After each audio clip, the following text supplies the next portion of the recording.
Welcome to our session today with Dan Negroni, the founder of Launchbox and the author of, which what we're going to be talking about, is Chasing Relevance. And Dan, the first thing I want to ask you, if you can see on the cover, scratched out is 6 steps to understand, engage, and maximize. And then scratched out is millennials, and it says next generation leaders in the workforce. Yeah. What was the thought behind that? Yeah, like super intentional, so good pickup. Most people think that the answer to that question is, I wanted to sell books forever, and so when Gen Z comes along, that we crossed out millennials because of that. And then people say, well, the label for millennials is such a bucketed, horrible, negative stereotype that that's the reason we crossed it out. But the true reason we crossed it out is that we believe in order for the workplace to really create results, that each side of the equation, the young people, the millennials and the Gen Zs, or digital natives, and the old people like us, right, the managers. We don't have to admit that boomers, on video, exactly. okay? Well, we can admit it. We both need to become next generation leaders, which is to be a little bit more cued in to what your audience wants from you and being able to bridge the gap between these really diverse ways of growing up because of what? What do you think is the biggest difference now that has happened in the world that's different?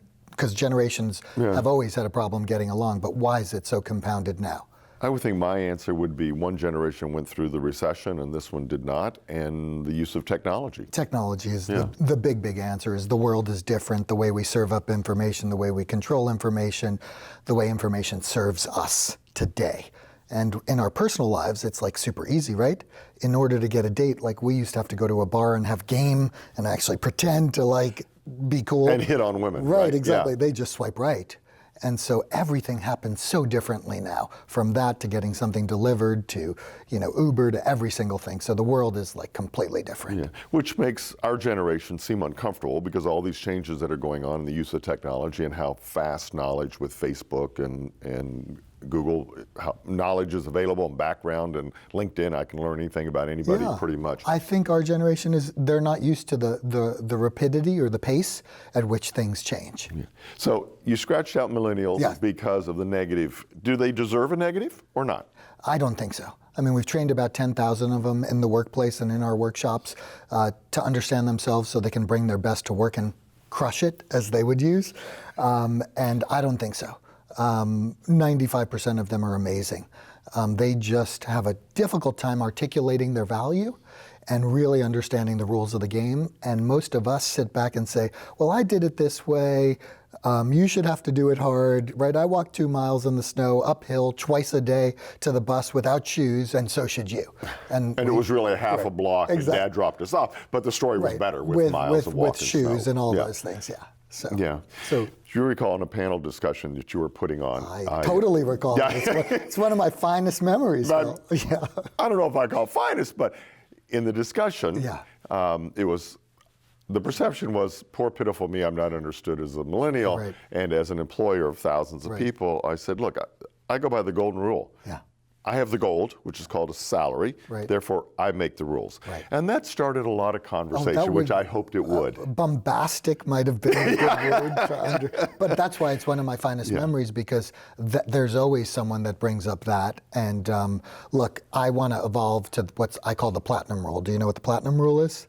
Oh, that's more expensive than gold. No, what is that? So the true golden rule, as we know, is treat others as you want to be treated. The platinum rule is treat others the way they want to be treated. And I think we do a really poor job of being able to really understand who's our audience and how we take care of them. And if each side understood the other's perspective of how different it is and how we need to come together and what they need to do to serve that side, we would win. And that is the key to success, is understanding the platinum rule. The businesses that get it win, the products that get it win. We aim to meet people where they are and treat them the way they want to be treated. Okay, so you're talking to a huge employer, right? And you've got a room full of millennials, and they're hearing they should treat me the way I want to be treated. And on the other side of the desk that's making the hiring decision is using the golden rule. These are our rules. If you want them, accept the job. If you don't, then there's the exit door, right? What do you say to the millennials that are going to be facing people with the golden rule and they want to hear the platinum rule? I say to both sides, they need to use the platinum rule, which makes sense. Maybe there's a third rule, right? The platinum rule is, hey, You have to treat others the way they want to be treated. And so the people on our side of the table that says, I got the gold, I make the salary, that doesn't work.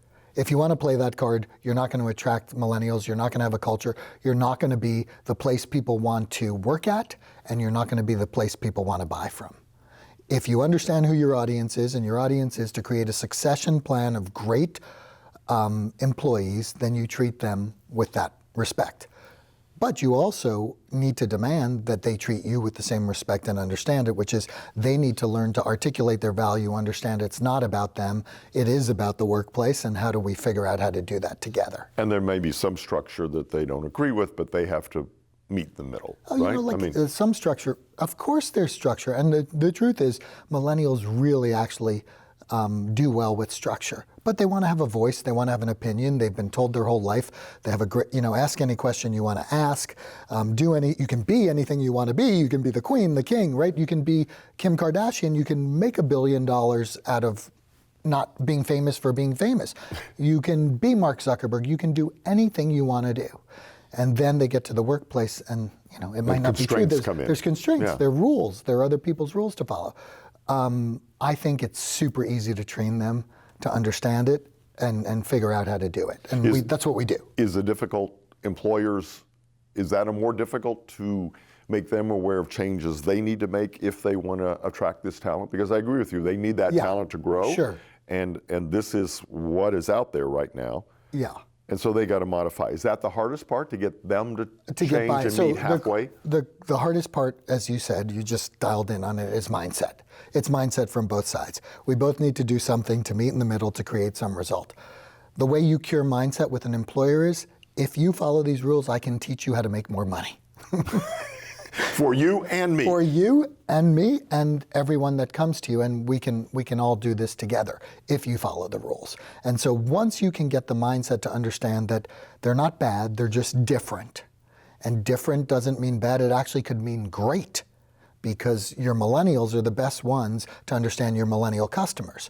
And while 50% of the workplace today is millennials growing to 75% in the next 9 years, on the customer side, they control $660 billion worth of spend. So the secret to being able to understand your millennial customer is to being able to understand your millennial employee, because they're the same person. Right. They're going to be selling to their peers. Right. And so if you can connect it and you can really figure it out and create this great brand, both on the employee side and on the consumer side, you win.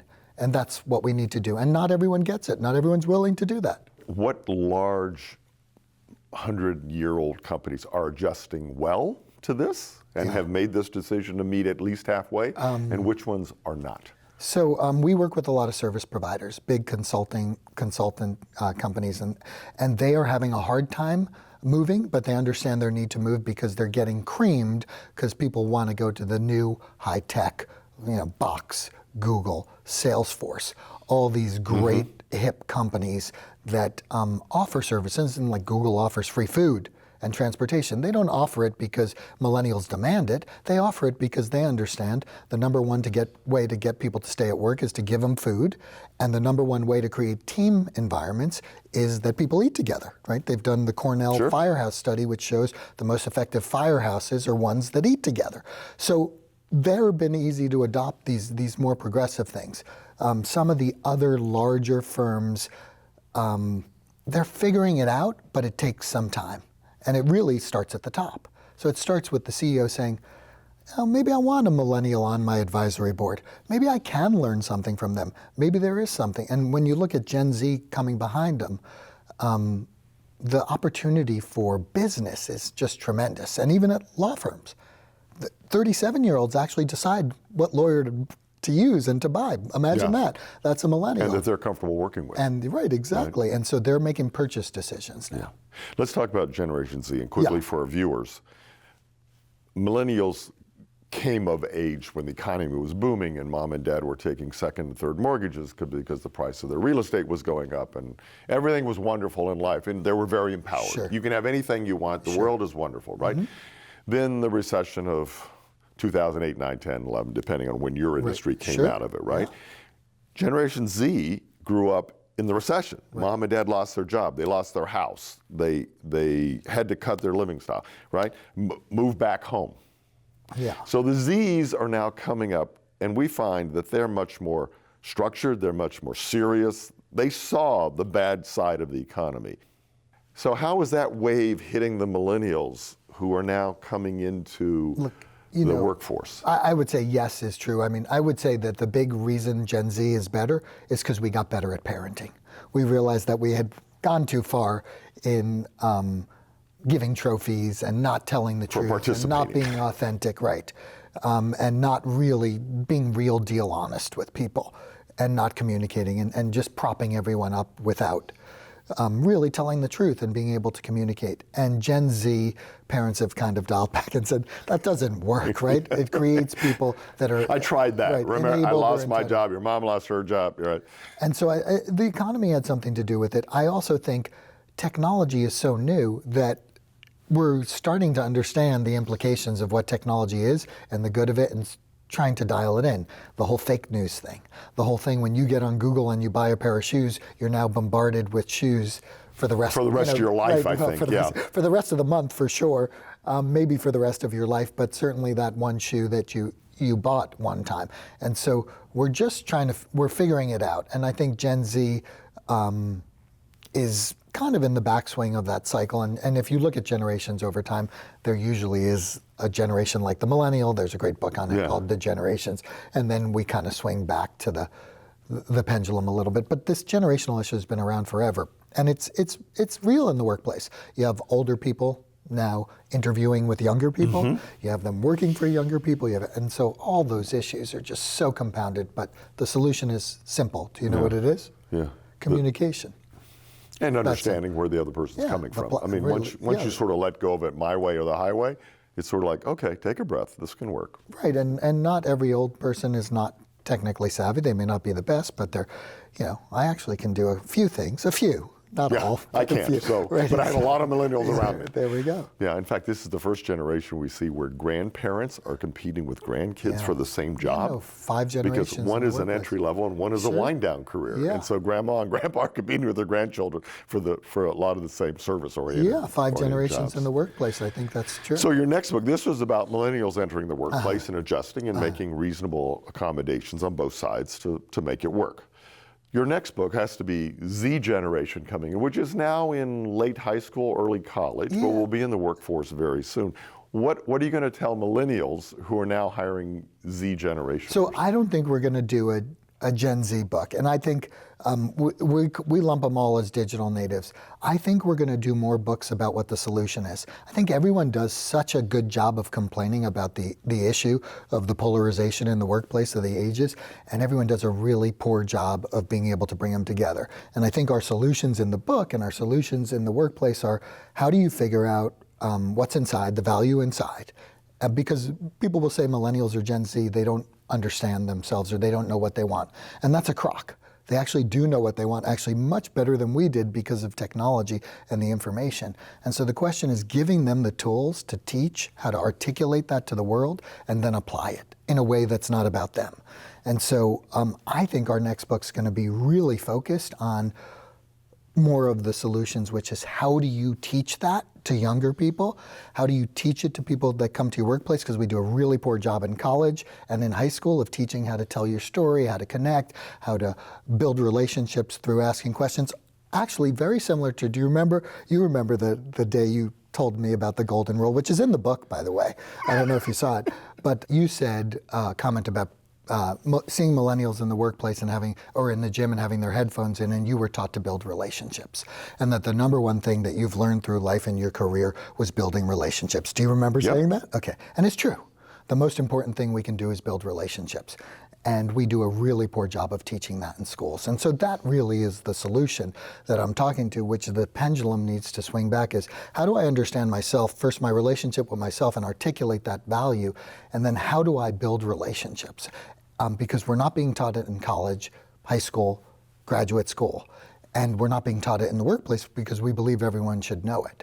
So the whole learning thing is going to swing back to soft skills being important, because technology and robots will happen. And so the big key differentiator must be in your business are soft skills and relationship building skills. Yeah. And so that's what book 2 will be about. Well, and the public need to understand that approximately 80% of jobs are found through networking. Yeah. Someone who knows somebody who knows somebody. So submitting your resume, even the most perfect resume in the world, into a database with 4 million other names and getting a call and saying, come in for an interview, you're hired, is so rare. It's somebody that knows somebody that knows somebody that knows somebody is how you're going to get a job. So, I mean, that's my point about take the headphones off, say hello to people in the grocery store, start up conversation. You never know where it's going to lead. And so the problem is we're just not teaching people how to do that. Unless you have a parent, you asked about Zach, when we were off camera, my son. And I've spent, since he's 2 years old, teaching him about relationships in the workplace, which is why he's the #1 salesperson at his company, or #1 or 2, 3 years in a row, which is because... Proud father, just had to drop that in the conversation. I drop it in because... Congratulations, Zach, wherever you are. Dad, your stuff works. And you're right, the stuff works, which is we gotta teach people how to communicate when you go to a job. So you gotta understand from not only how to get the job by networking and connecting, but once you get in there, how are you going to make a connection with the person across the table from you? How much time should you be speaking in the interview? How many questions, how much homework should you do before you get there? How do you articulate your value in a way that meets the employer's? How confident should you come across? Because often it's cocky and you just mean to be confident. Yeah, or how do you serve the person in front of you? And if you want to understand that, can you just ask them that question? Like, hey, Phil, I see you have this job for me, and I just want to know, if I was to come take that job, what would you believe success looks like? Like, what would I have to do to serve you and make you successful and be successful in the job? And can you explain that to me, and how could I do that for you? And why did the person before me fail? Why aren't they here anymore? All right? Great questions like that. And so our next program needs to be soft skills, because I'm such a believer in we hire for attitude and we teach skills. Absolutely. Right? I'll teach you how to do the job if you've got the right positive. That's got to be our next one. And it starts with handshakes.